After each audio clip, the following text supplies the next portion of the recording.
school bus, Derek Lovejoy, Joshua Lovejoy, Viola Vessels. These are GED students. Item D, school volunteers who on occasion may also serve as bus chaperones or provide transportation for students to and from athletic events, academic competitions, or school outings, who have provided proof of private vehicle liability insurance and have completed volunteer orientation. Item E, to declare as surplus property and donate to the West Hamlin Fire Department bus number 972 for use in training purposes. This 1997 model bus is no longer in service.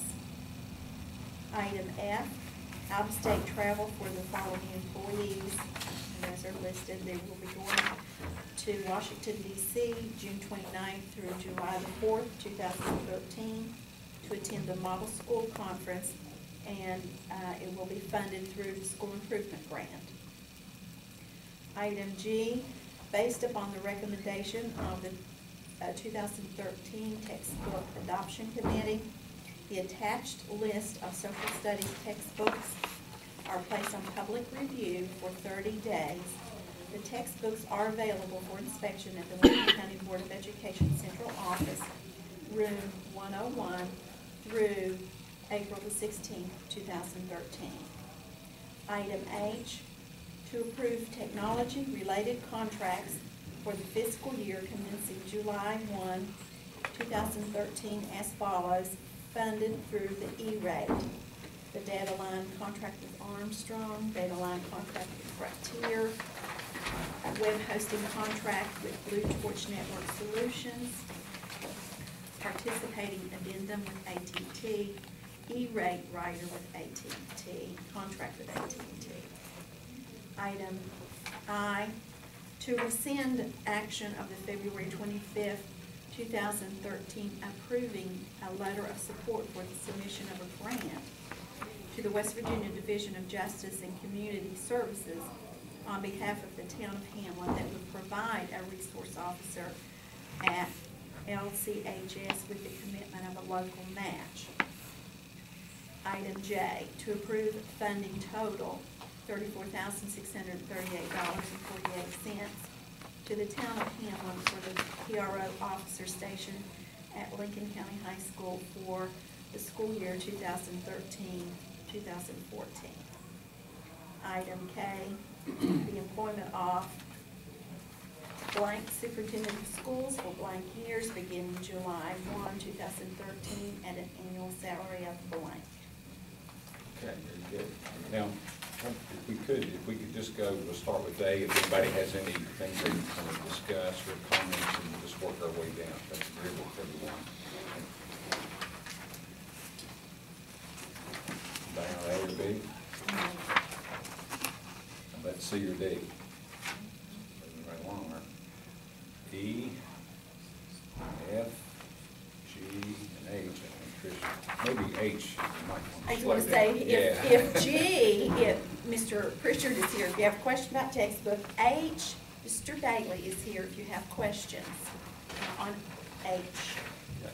G was laying on your table when you came in. How long is this for now? Okay. The adoption. Is it for 5 or 6 years? It's a 6-year. A 6-year adoption cycle? Adoption, yes. Okay. This is actually, of course, the first adoption, full adoption we've had for a number of years. Oh, really?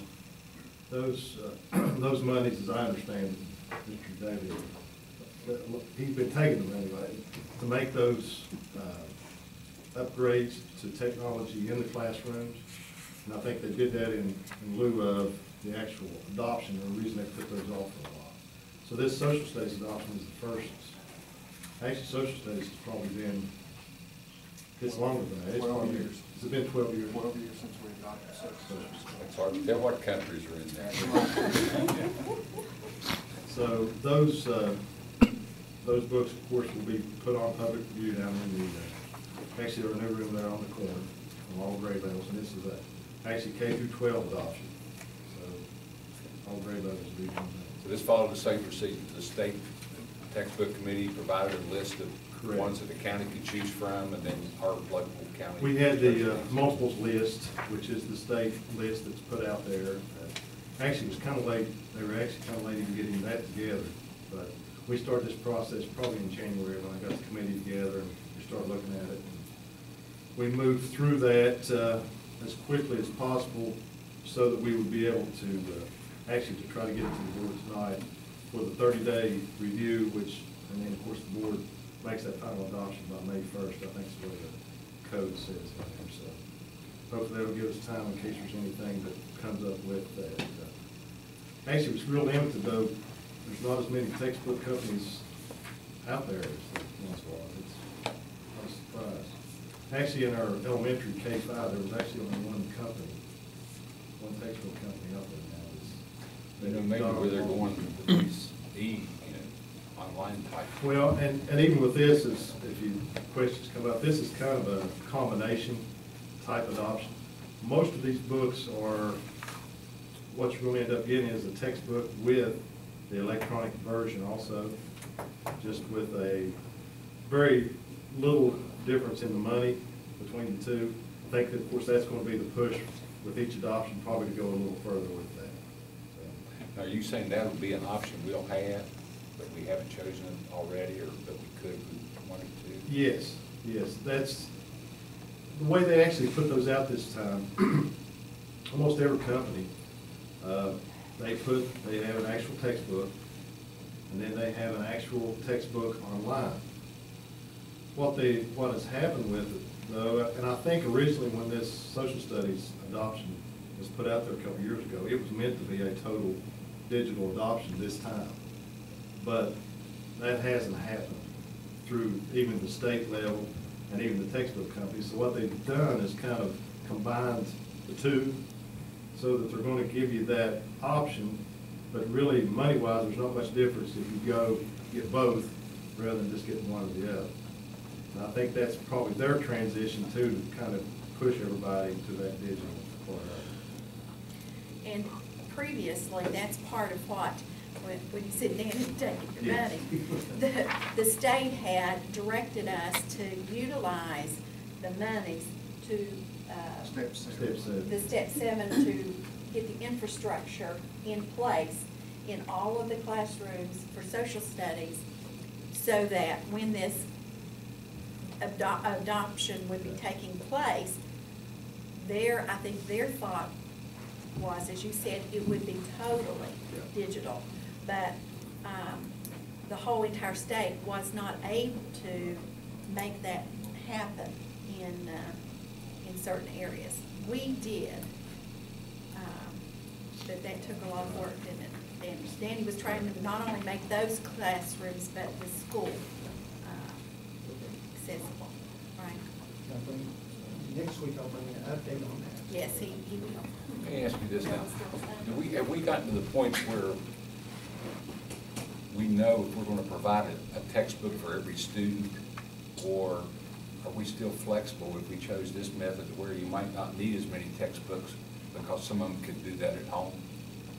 Yeah, we've talked a little bit about both directions on that. One of the things that I'm a concern of mine too is a lot of students that still may not have that access at home. Well, certainly they need. You know, that you would have to do that.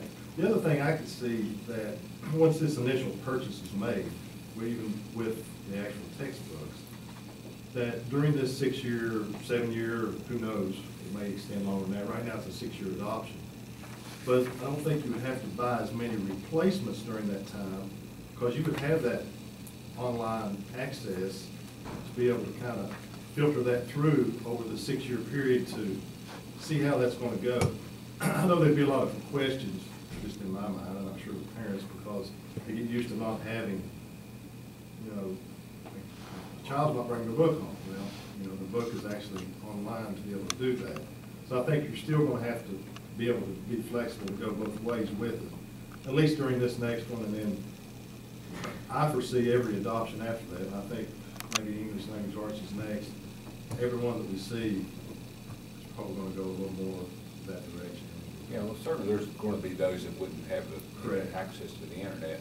But then, you know, the others that do, you know, I can't come home and say, hey, I forgot my book, you know? Right, yeah, that's right. Then they said, well, you know, we'll do it online. And I don't think we'll have to order as many books as you. No, I don't. Kevin and I have talked about it. Yeah, we've talked You would have about a that. classroom set, and then you would have another set of books that students could take home. Those just don't have internet. Yeah, access. disperse it to the ones at home, yeah.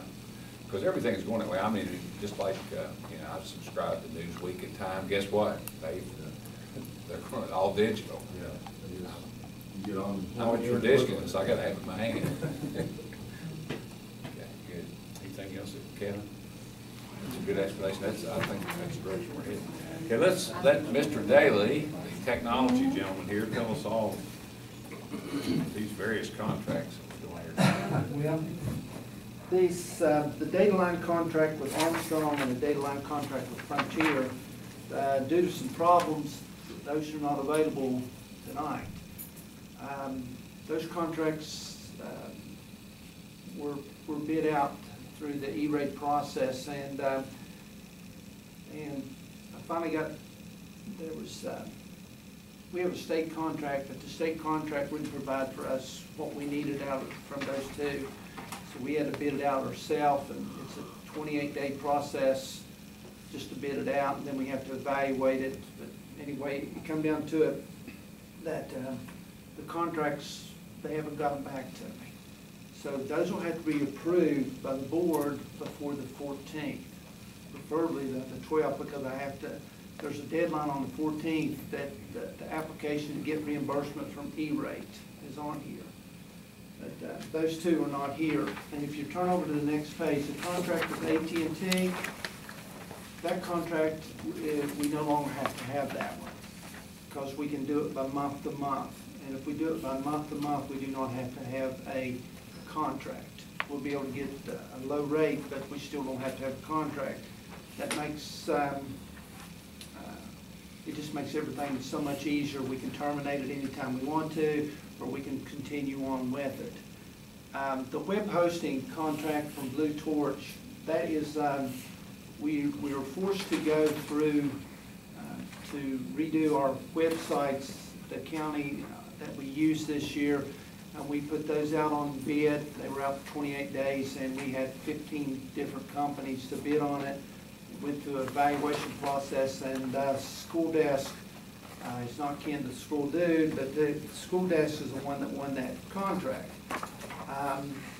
They provided the web hosting is, that contract is roughly $1,000 per school, which we eventually get 84% of that back in E-rate reimbursements. So on that contract, but we will need, that contract will need to be approved by the board in order for me to get reimbursement through E-rate. The participation addendum from AT&T, what that is, AT&T does not have an agreement with the state of West Virginia as of this time.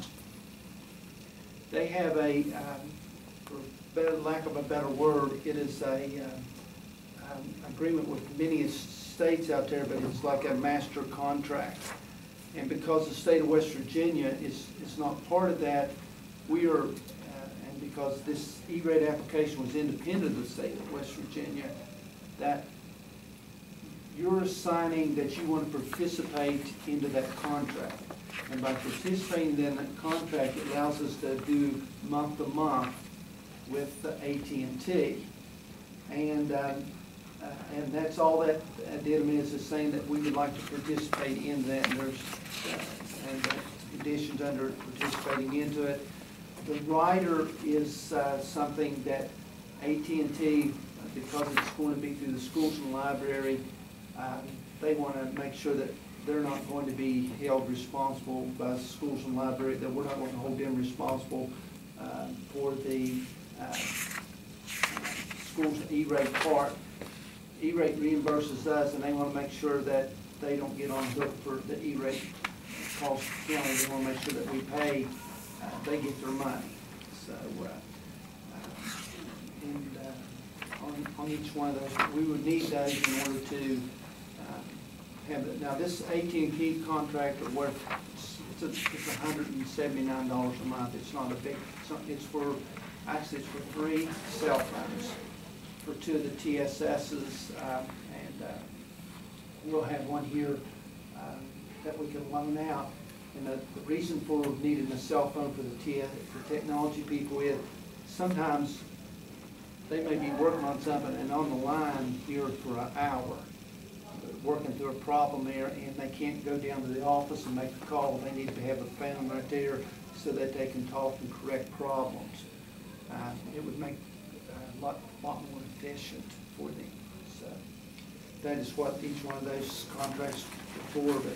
But we'll try to have, with your board's permission here, I'd like to bring the the Armstrong and Frontier contract back before you as soon as I can get those. I'm hoping to have them by Thursday. Frontier sent me the contract today and had an error on it. And I didn't get it till 5:30, or around, it was after 5 o'clock, and it had an error on it. And so I have to send it back, they'll have to correct it.